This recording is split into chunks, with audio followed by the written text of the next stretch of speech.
Rais wa Marekani Donald Trump ametangaza kwamba mkataba umepatikana kati ya Marekani na China ili kuhakikisha mtandao wa TikTok unaendelea kufanya kazi nchini humo baada ya kupitia vikwazo vingi na vya muda mrefu ili kuzuia kufungwa kabisa ama kufutwa kabisa kwa watumiaji wake ambao wanapatikana katika taifa hilo. Trump alikuwa anawaambia waandishi wa habari nje ya ikulu ya White House, akasema kabla safari yake ya kiserikali kwenda Uingereza kwamba tumeafikiana kuhusu TikTok.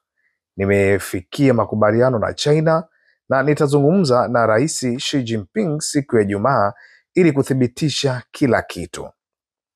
Na kukumbusha jambo moja tu, TikTok ambayo inamilikiwa na kampuni ya Kichina ya ByteDance ilikabiliwa na shinikizo kubwa la kuuzwa kwa kampuni ya Marekani au kufungwa kabisa.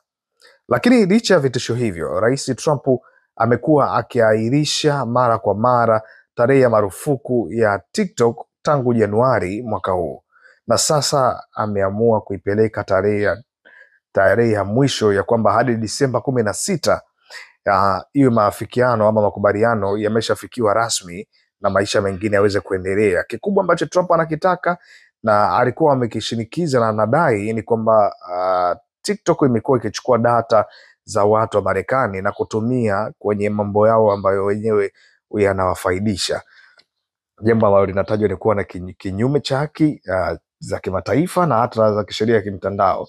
Kwa hiyo akasema kama unataka iwe sahihi, basi lazima TikTok uwauzie wa Marekani ili waweze kuiendesha wenyewe. Swali ambalo linabaki ni je, makubaliano haya yatahitimisha mvutano wa muda mrefu kati ya Marekani na China kuhusu TikTok, au wewe unasemaje? Na je, hii ni ushindi kwa vijana wa Marekani wanaotegemea TikTok au ni ushindi wa China na ByteDance?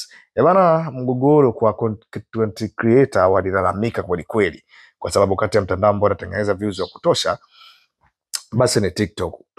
Kwa hiyo wao walivyoona jambo hili linaenda kutokea, walilalamika sana, wakapinga vikali. Nadhani na ndio maana rais wa Marekani Donald Trump akaona tutafute njia sahihi ya kuweza kulimaliza jambo hili.